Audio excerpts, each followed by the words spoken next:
Bonjour à tous, bonjour à toutes. Je suis ravi de terminer cette semaine de méditation avec quelques pistes pour développer notre relation avec Dieu tout au long de cette semaine. Je vais terminer avec une question encore, qui est peut-être un petit peu dérangeante.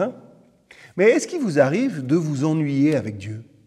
Est-ce qu'il vous arrive de vous ennuyer dans votre vie de foi ? Laissez-moi m'expliquer.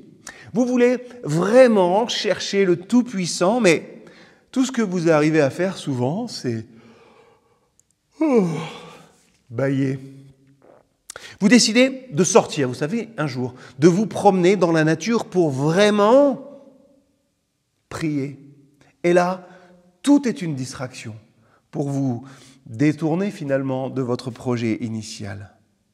Vous prévoyez d'utiliser peut-être le calme de votre trajet quotidien en voiture jusqu'à votre travail pour communier avec Dieu, mais en quelques secondes, la seule envie que vous avez, c'est d'appuyer sur le bouton qui va allumer la radio et mettre les infos. On a besoin de bruit, parfois. On a besoin de quelque chose qui nous occupe. On ne supporte pas le silence. Sommes-nous parfois lassés de Dieu ? L'ennui dans une vie de foi peut s'avérer parfois inévitable, mais il est important de dire que ce n'est pas le dessein de Dieu. Jésus a dit qu'il pouvait s'accommoder de disciples chauds, de personnes froides, mais pas des tièdes. Pourquoi est-ce que je dis ça là subitement ? Parce que l'ennui, ça révèle quelque chose de plus profond.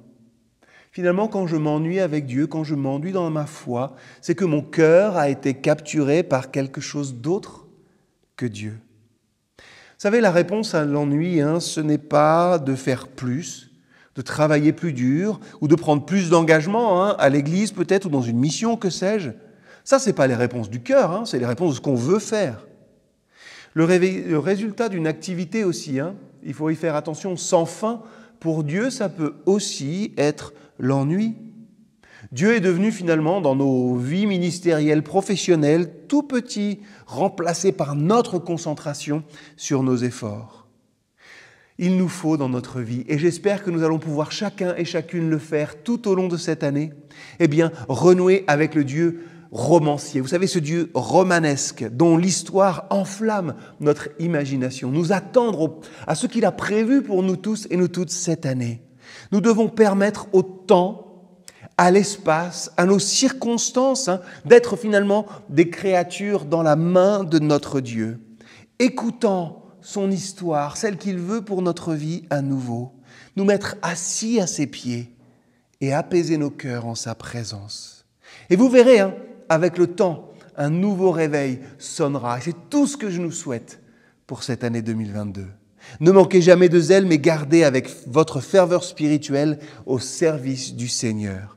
Quelle belle parole pour la fin de cette première semaine de l'année 2022. Alors, ceux qui me connaissent savent qu'une de mes préoccupations principales est que les gens, grands et petits, ne s'ennuient pas à l'église. Mais ma prière pour nous tous et nous toutes cette année, c'est que nous ne manquions jamais de zèle. Que si dans votre vie, en ce moment, et ça peut arriver encore une fois, vous faites face à cette sombre réalité, je m'ennuie avec Dieu, vous en sortiez et que vous puissiez être renouvelés par l'Esprit de notre Seigneur. Alors, en vous souhaitant un bon week-end puisqu'il arrive, une dernière prière cette semaine. Dieu des merveilles, permets-moi peut-être dans ma vie de me taire et de te revoir. Et Seigneur, que dans cette année 2022, tu captures mon cœur d'une manière toute nouvelle. À tous et à toutes, je vous dis à très bientôt.